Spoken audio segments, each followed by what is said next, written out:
मैं डॉक्टर चंद्रभूषण तिवारी, जुत्थालाल संस्कृत महाविद्यालय मझौलिया, पश्चिम चंपारण। आज मैं ऑनलाइन क्लासेस के माध्यम से शास्त्री प्रतिष्ठा तृतीय खंड के छात्रों को बाणभट्ट से परिचय करा रहा हूँ। बाण कौन थे, बाण का समय क्या था, बाणभट्ट का जन्म स्थान कहाँ पर है, बाण का प्रारंभिक जीवन कैसा था एवं बाण की प्रमुख ग्रंथ कौन कौन से हैं, इन्हीं संदर्भों पर आज मैं बाण से संबंधित कुछ परिचर्चा करने जा रहा हूँ।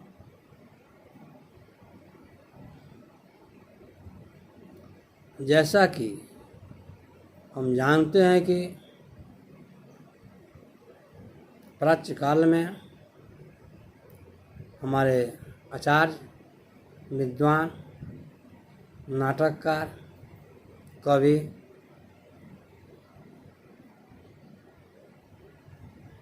अपना परिचय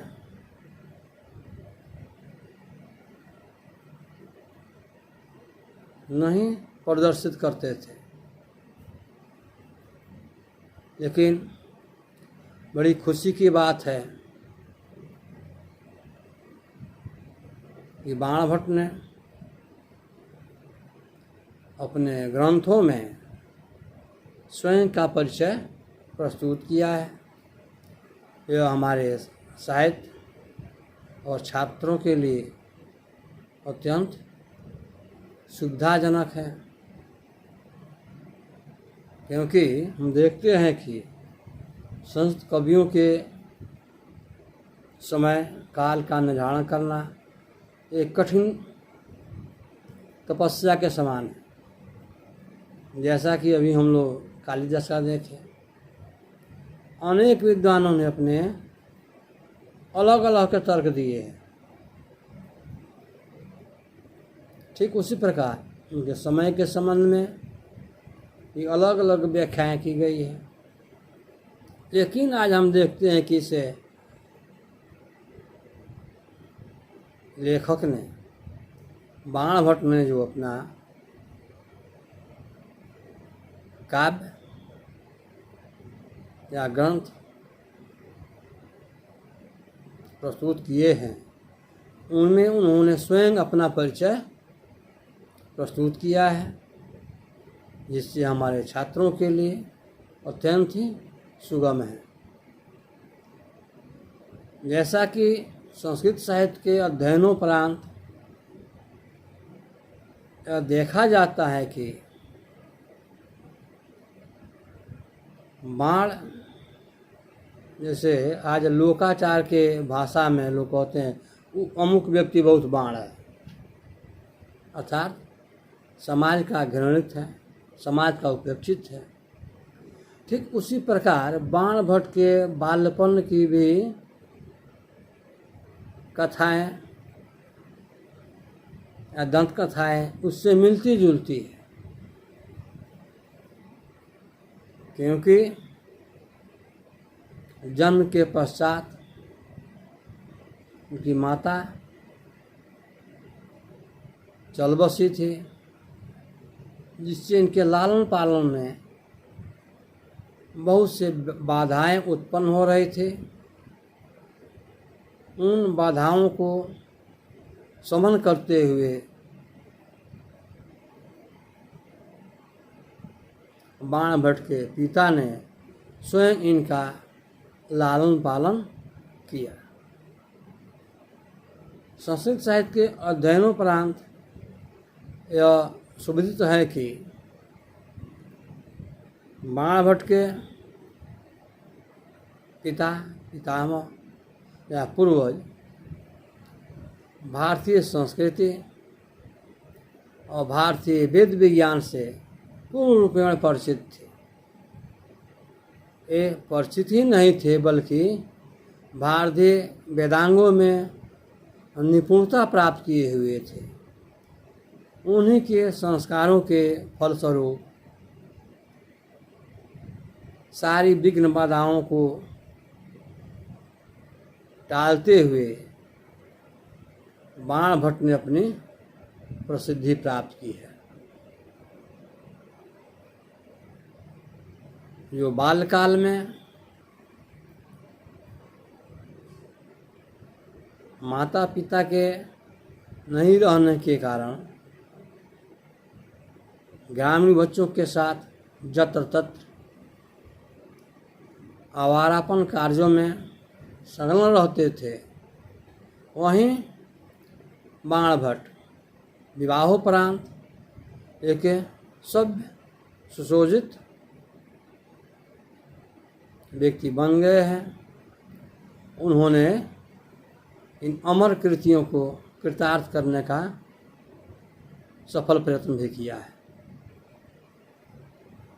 जैसे कि कहा गया कि बाणभट्ट के जन्म के पश्चात इनकी माँ गुजर चुकी थी।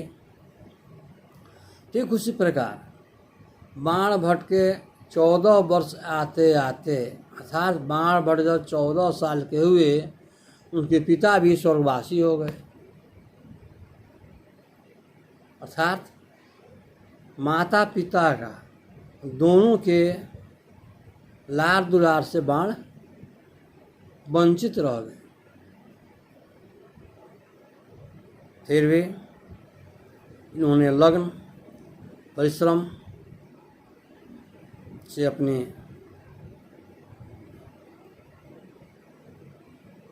विद्वता को समाज में प्रदर्शित किया है, जो प्रशंसनीय है।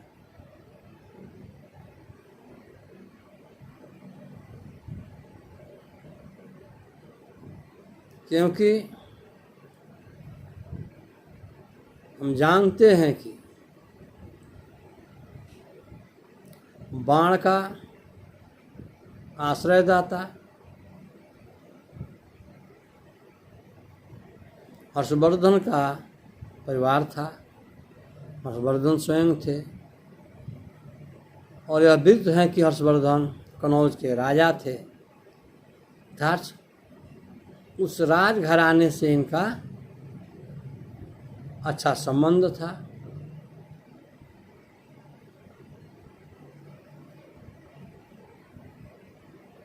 हर्षवर्धन के राज्य के पंडित थे, अतः इन्होंने अपने ख्याति को दूर दूर तक अपने किए ग्रंथों के द्वारा उजागर किया है, फैलाया है। बाणभट्ट के पिता का नाम चित्रभानु था, अर्थात बाणभट्ट चित्रभानु के पुत्र थे।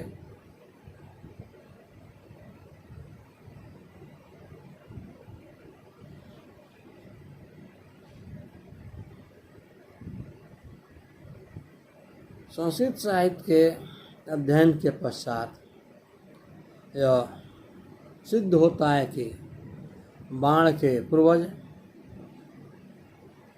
सोन नदी के तट पर निवास करते थे। अर्थात बाण का जन्म स्थान भी सोन नदी का तटीय क्षेत्र था, लेकिन पूर्वज वहीं निवास करते थे। इसलिए बाण का भी जन्म स्थान सोन नदी का मैदानी भाग कहा जा सकता है। यह पूर्णतः प्रमाणित है कि इन्होंने अपने काव्यों में स्वयं अपना परिचय जन काव्य के संदर्भ में प्रकाश डाला है, बताया है। प्रकार हम देखते हैं कि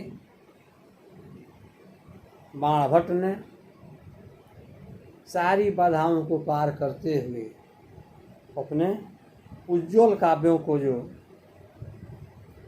संस्कृत साहित्य को प्रस्तुत किया है वह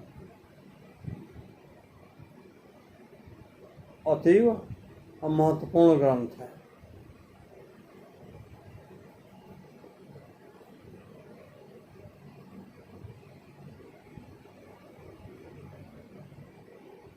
जैसा कि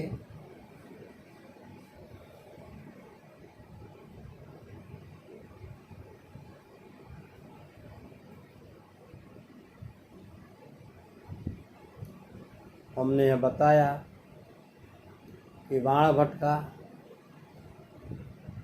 बाल अवस्था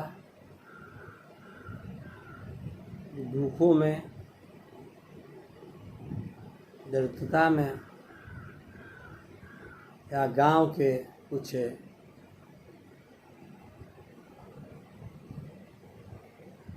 कुसंगतों के साथ व्यतीत किया, परंतु बाल्यकाल की समाप्ति के पश्चात यह प्रखर विद्वान ने हमारे संस्कृत साहित्य को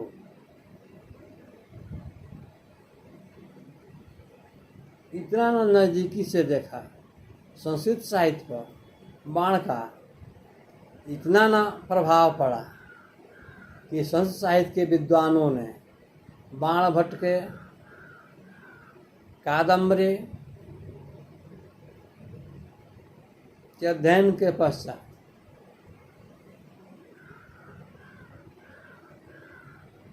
यह कहने के लिए बाध्य हो गए कि बाणी बाणो बभूवेति, बाणी बाणो बभूवेति, अर्थात स्वयं माँ शारदा, विद्या देवी सरस्वती, वाणी की देवता सरस्वती बाण के रूप में अवतरित हुई थी, क्योंकि इनके ग्रंथों में ओजपूर्ण अर्थयुक्त अलंकारिक भाषाओं का चमत्कारिक प्रयोग देखा गया है। इसीलिए इनके काव्यों से लवान्वित होकर, फलीभूत होकर इनके काव्यों को पठन के पश्चात रसों से अभिभूत होकर हमारे विद्वानों ने कहा बाणो सृष्टम जगत सर्वम, अर्थात यह कवि बाण ने संस्कृत साहित्य को जूठा कर दिया, अर्थात जो वर्णात्मक विषय वस्तु है उन सबों का जिक्र बाण ने अपने काव्यों में किया है। बाण के काव्यों से विलग है, अलग है, वो सब जूठे के समान है। जिस प्रकार मनुष्य भोजन करने के उपरांत, भोजन करने के क्रम में कुछ जूठे भोजन आदि को परित्यक्त कर देता है, छोड़ देता है, ठीक उसी प्रकार महानायक ने संस्कृत जगत को उत्कृष्ट की संज्ञा दे डाली, अर्थात उनके काव्यों के कला कौशल को देखते हुए बाणो सिस्टम जगत सर्वम की उपाधि मिल गई।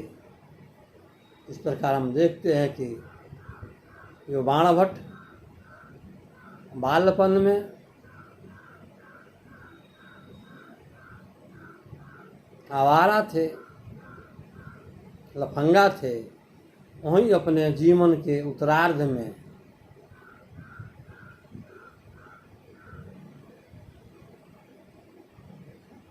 संस्कृत साहित्य के अंतर्गत जिन्होंने स्थान प्राप्त किया, जो इनकी ख्याति है, वो अन्य कवियों में दुर्लभ सा पाया जाता है। अतः हम देखते हैं कि बाणभट्ट के काव्यों में कल्पना का सुंदर चित्रण किया गया है।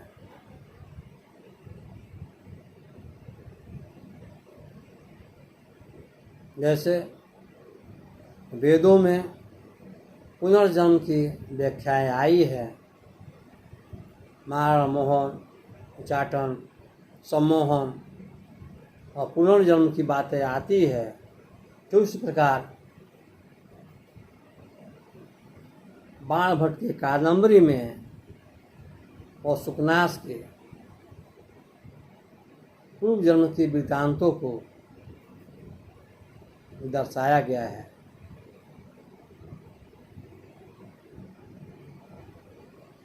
तो हम कह सकते हैं कि बाणभट्ट संस्कृत साहित्य के अवर्णीय विद्वानों में से एक है,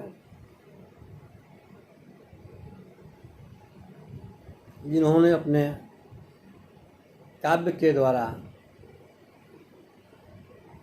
रसज्ञों को, भावुकों को, विद्वतों को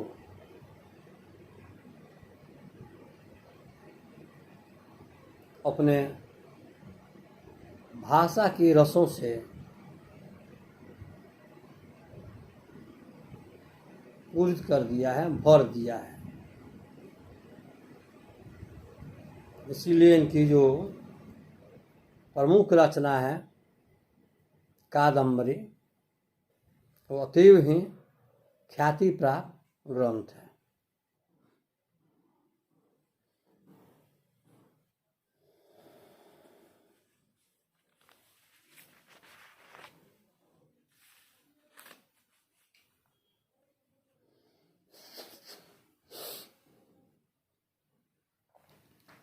अतः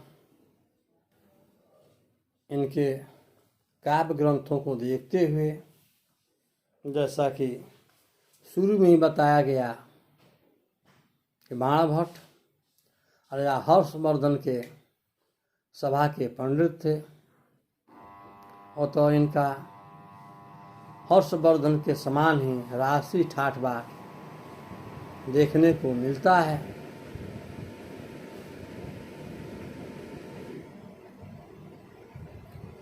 हर्षवर्धन के सभा पंडित बाणभट्ट ही थे,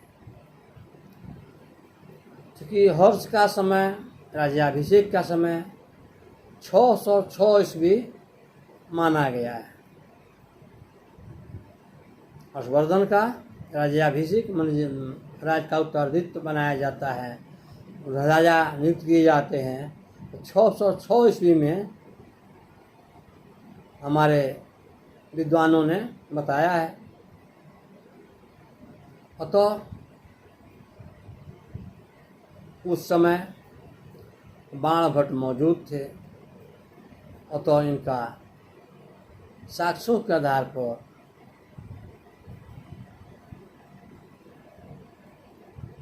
बाणभट्ट का समय 7वीं शताब्दी का पूर्वार्ध माना जा सकता है। 7वीं शताब्दी का पूर्वार्ध बाणभट्ट का समय निर्धारित किया जा सकता है। और इनके काव्यों पर कुछ संक्षिप्त चर्चा की जाए, फिर अगली कक्षाओं में इस पर देखा जाएगा। तो बाणभट्ट के 2 ग्रंथ है जो संस्कृत साहित्य में ख्याति प्राप्त है। पहला है हर्षचरित और दूसरा है कादंबरी। हर्षचरित नाम से ही आगे की घटनाओं और विशेषताओं का वर्णन प्राप्त हो जाता है। हमारी संस्कृत साहित्य की या किसी अन्य साहित्य की एक विशेषता है, साहित्यिक विशेषता है। अतः हर्ष चरित्र जो इनका ग्रंथ है उससे स्पष्ट हो जाता है कि इन्होंने राजा हर्षवर्धन के गुण और जस की कथा इसमें पिरोए है। अर्थात राजा हर्ष से इनके परिवार का संबंध, राजा हर्ष का राज्यकाल आदि, फिर हुणों का आक्रमण, हुणों का विजय, उन हुणों के स्वागत में हर्षवर्धन का योगदान इत्यादि तथ्यों का वर्णन इस हर्ष चरित्र में वर्णित है।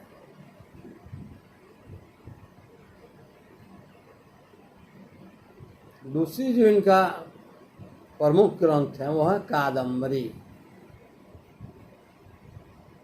बाण भट्ट की कादम्बरी ही विश्वविख्यात ग्रंथ है।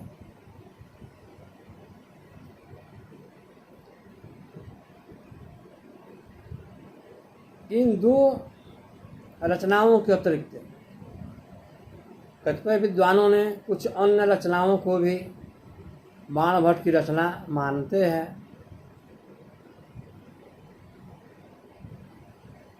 जैसे चंडी शतक। चंडी शतक में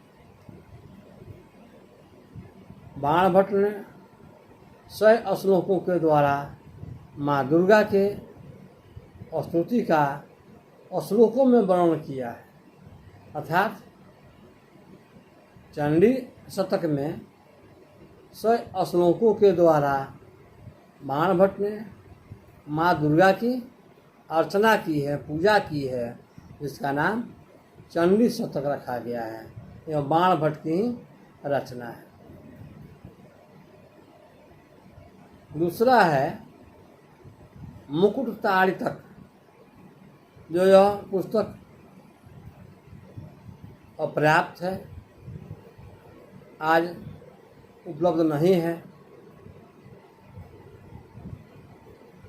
एक अन्य रचना बाण भट्ट की विद्वानों ने बताया है पार्वती परिणय।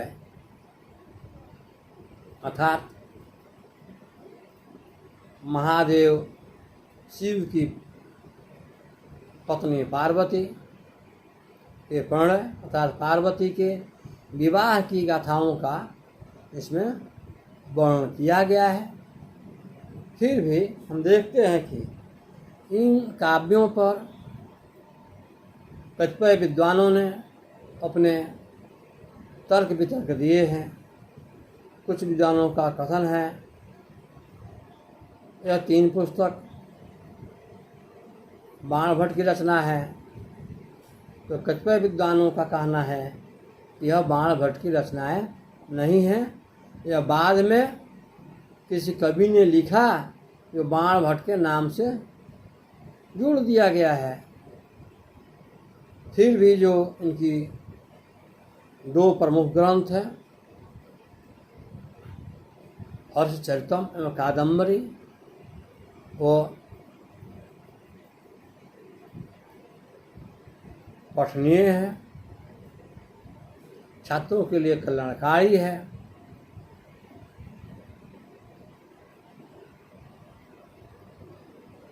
अगली कक्षा में इसे कादम्बरी की जो कथा है, विषय वस्तु है, इसमें कैसे एक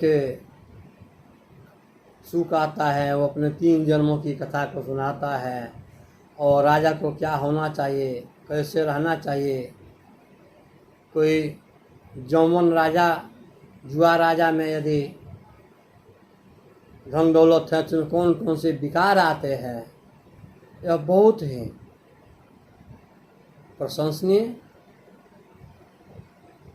और वर्णनीय एवं कल्याणकारी कथा है। अतः अगली कक्षा में इस कादम्बरी पर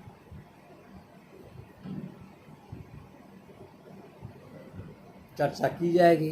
कादम्बरी की मुख्य कथा वस्तु क्या है, इसकी विशेषताएँ क्या है,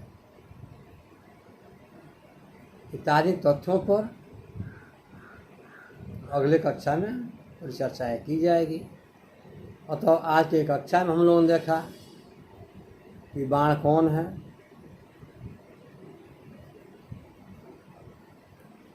बाण भट्ट का बाल्यपन कैसे व्यतीत हुआ, फिर विवाहों पश्चात इन्होंने अपने आप में कैसे परिवर्तन लाया, ये किस समय उत्पन्न हुए थे, उनके पिता का क्या नाम था, एवं अपने विद्वता के आधार पर कौन कौन से काव्यों की ग्रंथों की रचना की है और उन ग्रंथों में कौन सी विशेषताएँ हैं, इन सब तथ्यों की आज चर्चा की गई।